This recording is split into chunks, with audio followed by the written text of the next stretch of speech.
वादी कोयटा कोहे सुलेमान के पहाड़ी सिलसिलों में 4 बड़े पहाड़ों में वाक़या बैज़वी शक्ल का शहर है। वैसे तो ये पहाड़ अपनी खूबसूरती की कोई मिसाल नहीं रखते, मगर माजी में इन पहाड़ों से बहुत सी दास्तानें भी मंसूब हैं।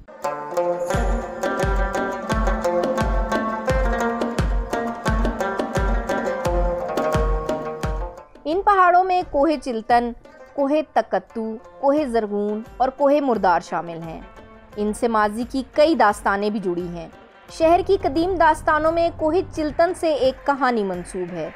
कोहे चिल्तन, इस वक्त मैं कोहे चिल्तन के दामन में मौजूद हूँ। ये कोयटा के पहाड़ों में सबसे बुलंद पहाड़ है जो 3196 मीटर की बुलंदी रखता है। और अगर इसकी इंफरादियत की हम बात कर लें तो गवर्नमेंट ऑफ बलूचिस्तान का लोगो इसी पहाड़ की तस्वीर पर मुश्तमिल है। अब हम माजी की दास्तान की तरफ चलते हैं। तो कोहे चिल्तन जो है, कोह का मतलब पहाड़, चिल का मतलब 40 और तन का मतलब बदन है। इसकी कहानी जो है वो आज से कुछ अरसा कबल 3वीं जमात की किताब में भी थी, जिसे 40 भाइयों का पहाड़ कहा जाता है। तो वो है कोहे चिल्तन। और यहाँ पर ये जो माजी की दास्तान है वो इस तरीके से है कि एक ज़माने में यहाँ पर बे औलाद मियाँ बीवी रहते थे। किसी बुज़ुर्ग का यहाँ से गुज़र हुआ और उसने इस पहाड़ के दामन से 40 किंकरियाँ उठा के उनको दी और दुआ दी। उसके बाद उनके घर में 40 बेटे पैदा हुए और बाद अज़ा जो है वो बच्चे बड़े हुए तो उन्होंने बुज़ुर्ग के साथ कुछ बदसलूकी की, जिसकी वजह से बुज़ुर्ग ने उन्हें बद्दुआ दी और वो 40 बेटे जो हैं कुछ अरसे बाद एक के बाद दीगरे मर गए और इसी पहाड़ के दामन में मदफून हुए, जिसकी वजह से इस पहाड़ को 40 भाइयों का पहाड़ या कोहे चिल्तन यानी 40 तन कहा जाता है। ये कहानी 40 भाइयों की पहाड़ से मंसूब है। इधर एक गार थी और एक इसी गार में 40 भाई दफन है।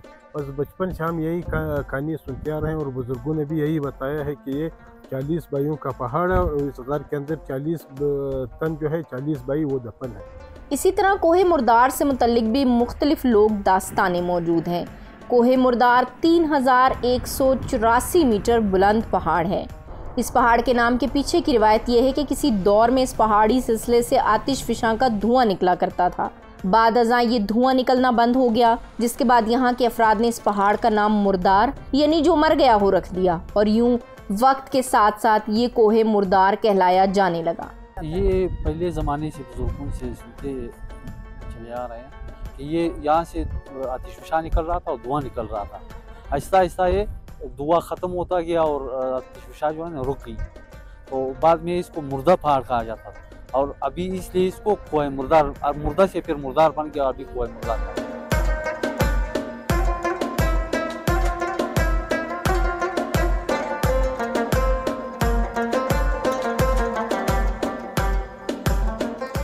दूसरा बड़ा और खूबसूरत पहाड़ तकत्तू जो 3472 मीटर की बुलंदी रखता है और इसकी अगर हम इंफरादियत की बात करें तो जनाब चिल्तन में जो मारखोर हैं वो सीधे सींग वाले हैं, लेकिन इसकी जो एक कुदरती चरागाह बनी हुई है तकत्तू 2 हिस्सों में है। एक फ्रंट का पहाड़ जो सामने देखा जा सकता है और एक पीछे की चोटी, इसके दरमियान एक कुदरती चरागाह है जहाँ पर जो मारखोर हैं वो राउंड सींग वाले हैं और एक सींग की जो बुलंदी है वो तकरीबन 5 से 6 फुट तक है और खूबसूरत कुदरती चरागाह है। किसी टाइम में यहाँ से जो है ये मारखोर बाहर तक आ जाते थे, मगर शिकारियों के शिकार की वजह से एक तो वो खौफजदा हो के उसी कुदरती चरागाह में ही रहते हैं, बाहर नहीं आते। और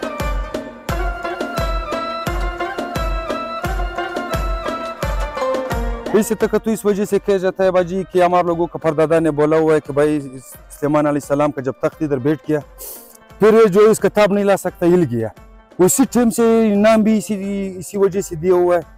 हमारा परदादा लोग बोलता था बेदबी माँ बस तुकने का जो है इसका तकत्तू नाम रख दिया ना, हिल गया इधर से। फिर सुलेमान अलैहिस्सलाम का तख्त जब उड़ गया फिर तो जो में बैठ गया ना, बस इसी वजह से बाजी बस दास्तान आ रहा है। कोयटा के पहाड़ों में चौथा पहाड़ कोहे ज़रगून है जिसकी ऊंचाई 3478 मीटर है। ज़रगून पश्तो का लफ्ज़ है जिसके मानी सब्ज हैं। कोहे ज़रगून पहाड़ हमेशा सरसब्ज व शादाब रहता है। एक जानिब इसका हिस्सा कोयटा में है तो दूसरी तरफ ये ज़ियारत में सनोबर के दरख्तों से भरा हुआ है। कोहे ज़रगून को इसलिए ज़रगून कहा जाता है कि इस पहाड़ पर मुख्तलिफ इक़साम के फूल भी उगा करते हैं, जिसकी वजह से पश्तो ज़ुबान के लफ्ज़ ज़रगून जिसके मानी सब्ज हैं इस पर इसका नाम रखा गया है। ज़रगून एक ऐसा पहाड़ है जहाँ हर जगह आपको पानी मिलेगा।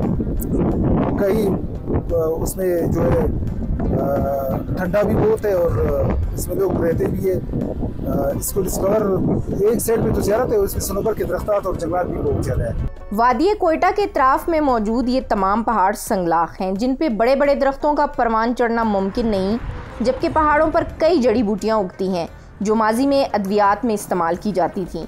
आज भी ये बुलंदो बाला पहाड़ अपनी मुकम्मल हैबत के साथ आसमान की ऊंचाई को छू रहे हैं। कोयटा शहर को जहां माजी में दुनिया भर में लिटिल पेरिस होने की वजह से शोहरत मिली, वहीं ये 4 पहाड़ भी इसकी वजह शोहरत हैं। कैमरामैन अमीनुल्लाह मेंगल के साथ ततिया अकरम, ARY न्यूज़, कोयटा।